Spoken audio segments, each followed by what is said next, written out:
Chegou a hora da nossa pausa gostosa do café. O nosso assunto de hoje é nutrição e vamos saber mais sobre a chamada doença celíaca, que é relacionada com o glúten, proteína encontrada em cereais como trigo e cevada, por exemplo.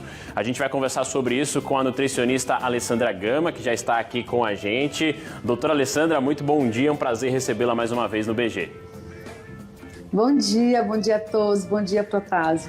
Prazer todo meu. A gente vai começar, inclusive, já falando um pouco mais sobre a situação do glúten, né? Apresentar o que é o glúten para quem nos acompanha. Já temos na tela, inclusive, os principais problemas relacionados ao glúten, que são diferentes, não é isso, doutora? Isso mesmo. O glúten, ele é uma proteína grande, né? Assim, como você falou, é encontrada aí no trigo, no centeio, na cevada. Eu coloquei, inclusive, aí a aveia, porque a aveia ela não tem glúten na sua composição, mas ela, no processo de ensacar, ela acaba pegando uma contaminação aí desse trigo, ok? Então, ela é fácil de contaminação. Então, pessoas com esse problema de celíaco, pessoas que têm alergia ou intolerância, realmente devem evitar a aveia também, ok? Então, como eu estava falando, o glúten é uma proteína grande. Ela é grande, mas ela tem duas proteínas nela, na sua composição, que é a gliadina e a glutenina, que aí essas danadinhas é que fazem todo o estrago, tá? Então, em nível intestinal, ali na parte do intestino delgado, ela causa uma inflamação, tá? Nós temos no nosso organismo, no nosso intestino, um negócio chamado vilosidades, tá? Que na verdade é uma camada onde parecem dedos, tá? E que fazem parte importante para o processo de absorção dos nutrientes. O que é esse glúten?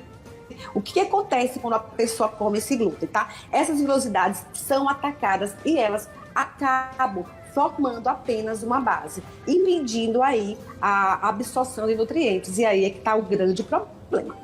E aí a gente entra, então, no assunto de hoje, que é a doença celíaca, né, doutora? Para a gente identificar também o que é essa doença. Então, o que acontece? Nós temos aí um padrão dessa doença, né? Existem as pessoas que ela tem a sensibilidade, a alergia e aí, propriamente, a doença celíaca, tá certo? Deixa eu falar um pouquinho rapidamente sobre a diferença entre essas, porque a gente percebe que o diagnóstico da doença celíaca é um diagnóstico assim, muito demorado, porque às vezes ele tem uma quantidade tão grande de sintomas, né, no paciente que são muito parecidos, inclusive com outras patologias, síndrome do intestino irritável. Então às vezes confundem muito. Então até o médico fechar um diagnóstico, o paciente já passou por um processo muito doloroso até lá. Então existem sim pessoas que têm alergia. Então, ou seja, quando ela consome esse glúten, no primeiro momento, ela vai sentir diferença. Pode ter aí uma distensão abdominal, pode inclusive até ter um quadro de diarreia, mas ela vai ter também muita parte tópica. Ela vai ter aí uma certa coceira no corpo, tá certo? Então isso aí é uma alergia que vai sumir depois, ela só vai aparecer se ela ingerir o glúten. Uma alergia, uma reação alérgica que vai acontecer. A sensibilidade ou a intolerância ao glúten, pessoas não celíacas, isso aí, o quadro já aparece um pouquinho mais com a doença celíaca. Ela vai sentir mais alguns sintomas a mais, bem mais parecido com a doença celíaca que a gente vai citar daqui a pouquinho. Só que ela não vai, o que vai acontecer?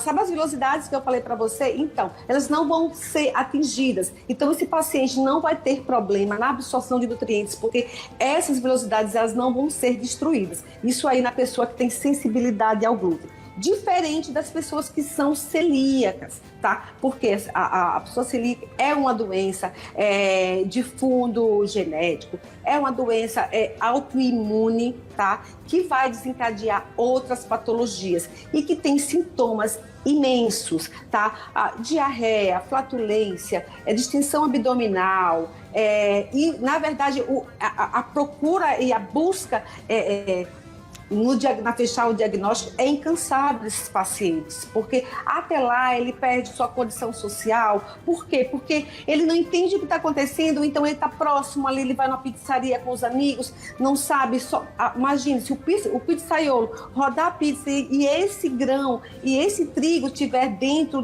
do espaço, já vai haver uma contaminação, ele já vai respirar aquilo ali e isso já vai lhe causar um mal. Então, assim, ele fica muito restrito ao convívio, inclusive social, né?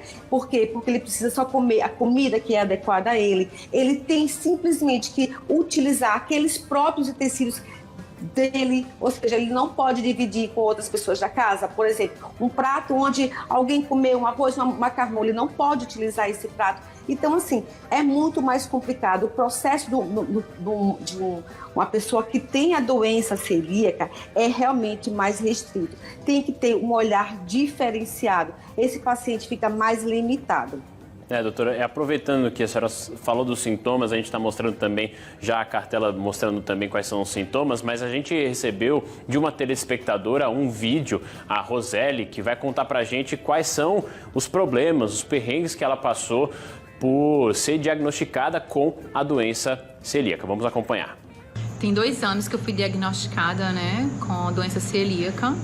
Só que antes desses 2 anos a minha vida era repleta de sofrimentos físicos, né? Eu tinha uma fraqueza que se tornou uma fraqueza crônica e eu percorri muitos médicos que não conseguiam identificar o que eu tinha. Inicialmente era só uma intolerância à lactose e aí mesmo fazendo o uso restrito de laticínios, eu não conseguia ter, disposição física. E isso foi ficando cada vez mais agravante, mais forte.